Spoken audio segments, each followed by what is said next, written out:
صرف کتاب نہیں، یہ زندگی کا مکمل ضابطہ ہے۔ اگر آپ خود کو قرآن کا سچا طالب علم سمجھتے ہیں تو یہ کوئز آپ کے لیے ہے۔ آج کا پہلا سوال ہے، قرآن مجید کتنے سالوں میں مکمل نازل ہوا؟ صحیح جواب ہے 23 سالوں میں۔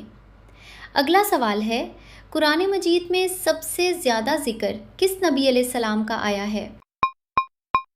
صحیح جواب ہے حضرت موسیٰ علیہ السلام۔ اگلا سوال ہے، قرآن مجید کی کون سی سورت عروس القرآن کہلاتی ہے؟ صحیح جواب ہے سورہ الرحمن۔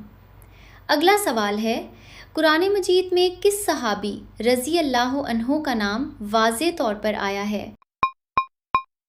صحیح جواب ہے حضرت زید بن حارثہ رضی اللہ عنہ۔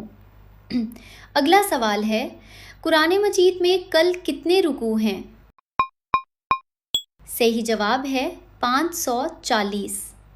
اگلا سوال ہے، قرآن مجید کی کس سورت کو ام الکتاب کہا جاتا ہے؟ صحیح جواب ہے سورہ الفاتحہ۔ اگلا سوال ہے، قرآن مجید کی کس سورت کو فصاحت القرآن کہا جاتا ہے؟ صحیح جواب ہے سورہ البقرہ۔ اگلا سوال ہے، قرآن مجید میں سب سے زیادہ کس قوم کا ذکر آیا ہے؟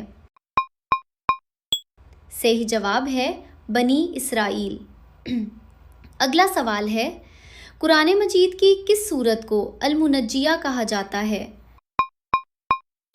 صحیح جواب ہے سورہ الملک۔ اگلا سوال ہے، سورہ النساء میں سب سے زیادہ کس موضوع کا ذکر آیا ہے؟ صحیح جواب ہے خواتین اور وراثت۔ اگلا سوال ہے، سورہ یاسین کو قرآن کا کیا لقب دیا گیا ہے؟ صحیح جواب ہے دل القرآن۔ اگر آپ کو میرے الفاظ اچھے لگتے ہیں تو دل سے گزارش ہے کہ میرے اکاؤنٹ کو فالو کریں۔ آپ کا ایک فالو میرے حوصلے کو نئی طاقت دے گا۔